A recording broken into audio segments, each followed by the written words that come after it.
Hi everyone, welcome back to Chaos Creation Miniatures. My name is David and today we're diving into the final ORKTOBER model that I've painted, the WARBOSS with his trusty attack squig. Starting with this good boy here, the attack squig, we're going to base coat it with 2 layers of Citadel's Mornfang Brown. We're going to keep it thin. We want to keep that base dark coat for all the recesses. Now we move on to a dry rust for some of the highlights from the Army Painter Army. We're not going to cover everything we've painted before. We're aiming for that natural orangey effect of the skin that I've done with other squigs in this series.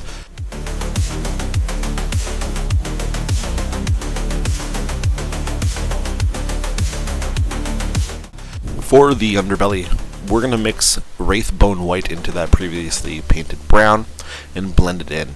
We don't want to cover all of the darker shades, and then we're going to just keep adding a little bit more of that white for lighter and lighter highlights.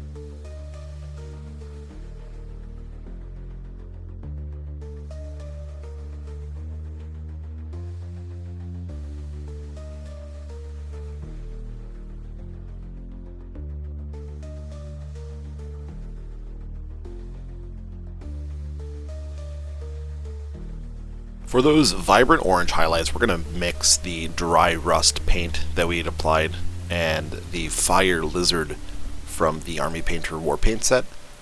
Hit only the areas where the light would naturally catch. It's all about the lighting effect and where you want your light source to be coming from.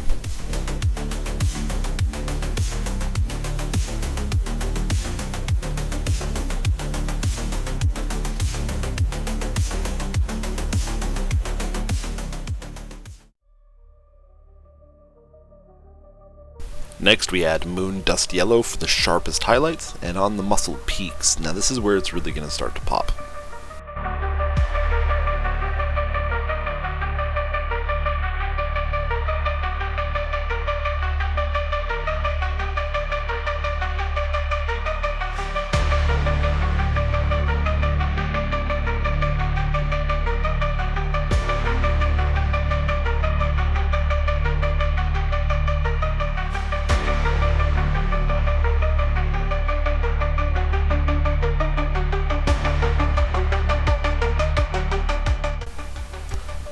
Teeth time. Wraithbone White as a base, then we're going to apply a small layer of Skeleton Horde Contrast for the depths just at the bottom of the teeth itself, and we're going to finish with the Titanium White on the tips.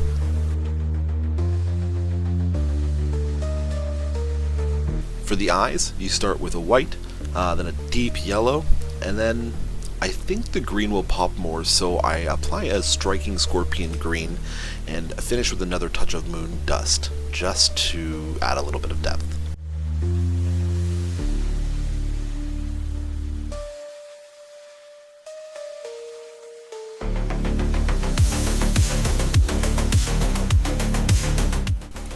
Here's another cool tip from another hobbyist I saw online. You can use a black micron pen just for the pupils. This is going to give a super fine control, and then a little bit of a white dot just to give some life to those eyes. So up next is Orc Flesh. This is my favorite process on these models when it comes to orcs. It's easy and effective at showing the model's details and becoming the focal point of a well-painted model. So to start this model, I apply a healthy coat of Lupercal Green. This is a cool green. It's going to contrast really well when we do paint the highlights. I like to contrast between the base coats, so a blue-green undercoat is going to contrast and make interesting shadows when you apply a warmer yellow-green highlight to the muscles. The following layer is an easy cover of Wog Flesh. It's a quintessential color that I'm going to be using for most of my orcs in my army. Again, make sure not to cover all of that underlayer of the model. Keep some of that blue-green showing.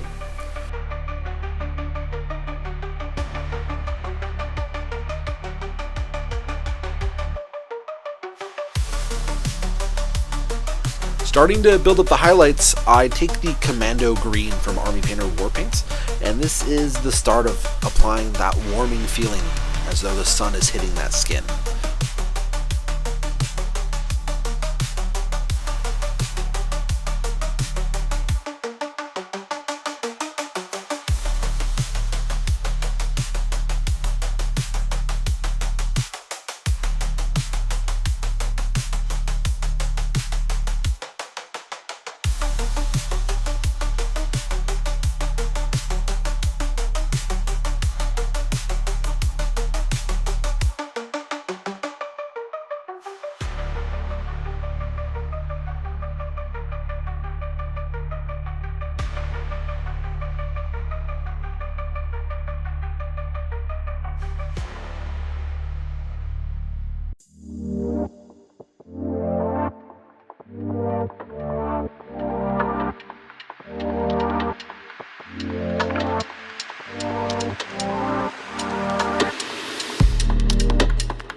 The highest highlights, it's a mix of 2 colors. Once again, I'm going to take that moon dust used earlier and mix it with a touch of zombie flesh from the Army Painter War Paint line. These give a great color that's going to overlap that commando green well. When I paint it on, again, I'm doing it very sparingly. I only apply it to the sharpest edges, eyebrows, and highest points of the muscles. When I apply it to the hands, I try to keep it at the knuckles that are exposed the most.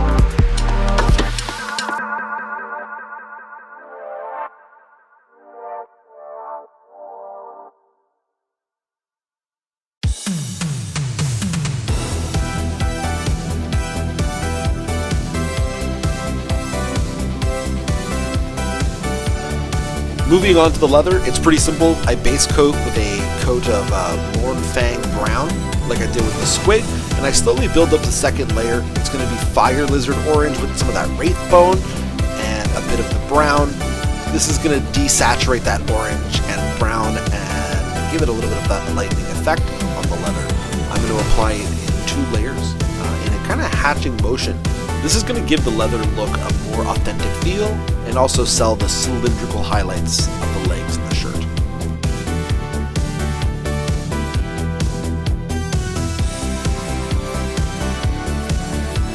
And again, mixing in a little bit more of that highlight moon dust into the leather for the highest of highlights, and again, going with a very scratchy technique. I want that leather to look a bit worn out.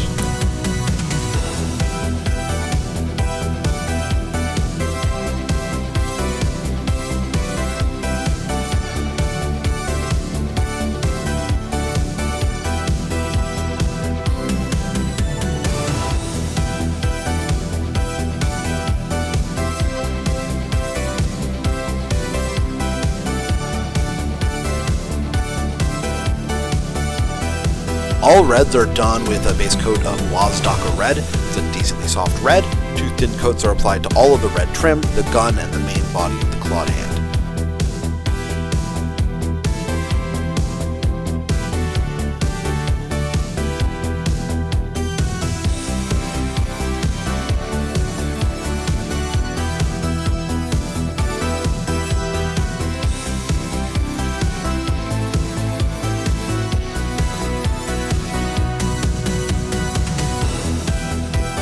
Evil Sun Scarlet is going to be used for all of the highlighting.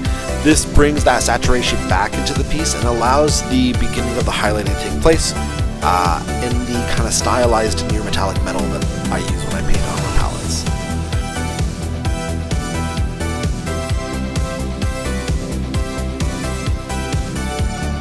The next layer, I'm going to mix that Evil Sun Scarlet into the Fire Lizard Orange and proceed to edge highlight further.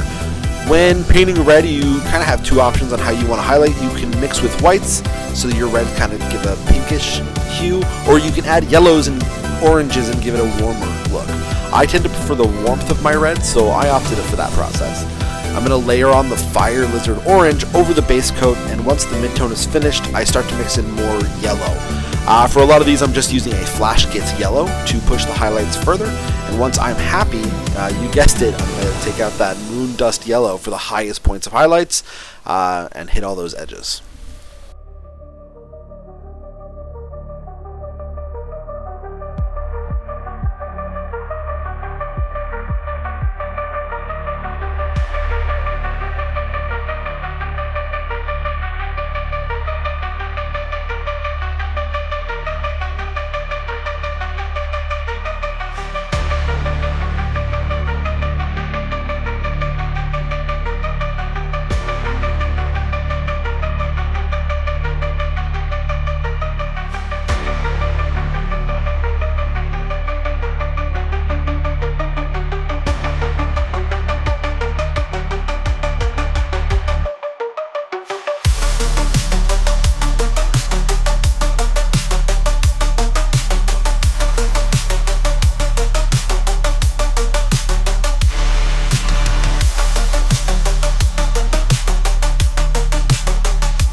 Moving to the blue armor, this is started with a base layer of Aramon blue, 2 thin coats. It's going to give it a solid foundation to work on for all of the armor plating. Then I mix in some sky blue from Vallejo paints. It's a soft bright blue, and mix that into the Aramon blue so I start to refine and give more shape to the highlights with the edge highlighting.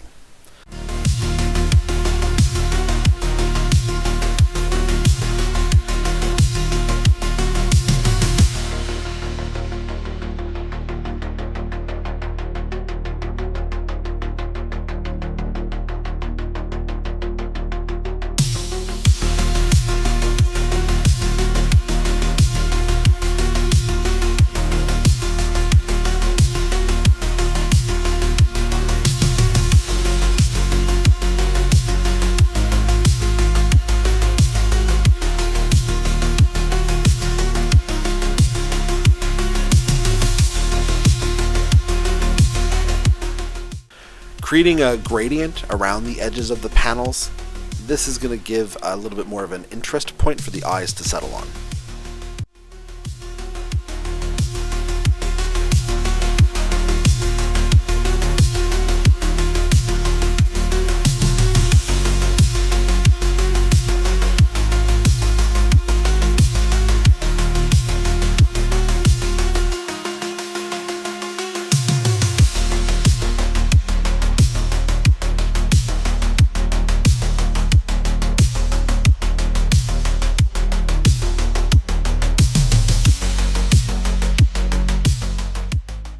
The orc teeth are going to get the same treatment as the squig. It's a base coat of Wraithbone white, highlighted with titanium white. Try to be careful not to hit any of the lips.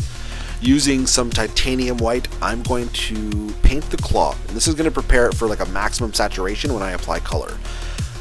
This is also going to be applied to any of the wires, the tubes as well. And then, using that Flash Kids Yellow contrast paint from Citadel, I come in and I paint all of it.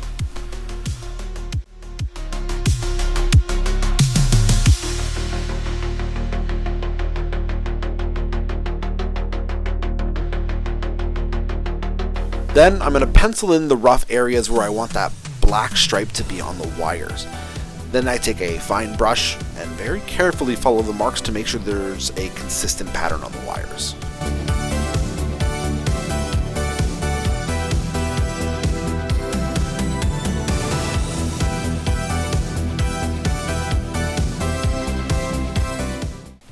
I apply the same yellow onto the claws to start that super hot glowing effect, and I'm going to follow up with Magmadroth Flame Contrast from Citadel. It's a brighter fiery orange. Once that dries, I'm going to come in with 2 very thin coats of Doomfire Magenta to darken the back of the claw.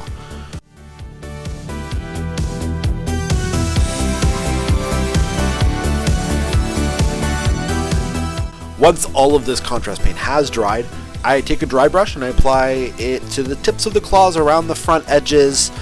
This white is going to maximize that saturation again when I come back when I hit it with the yellows.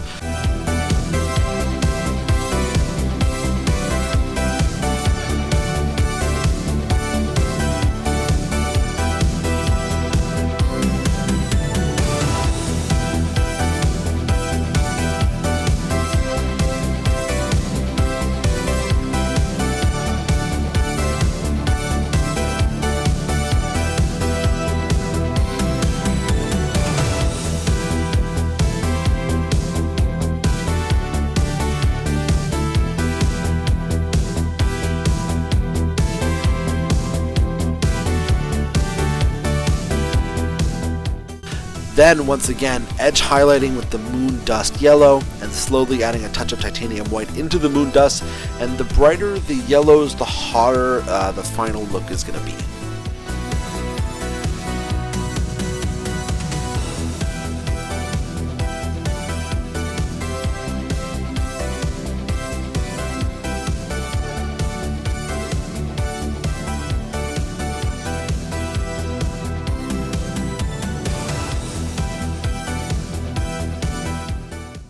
And with those final details completed, we are left with this colorful yet intimidating Orc Warboss with his attack squig.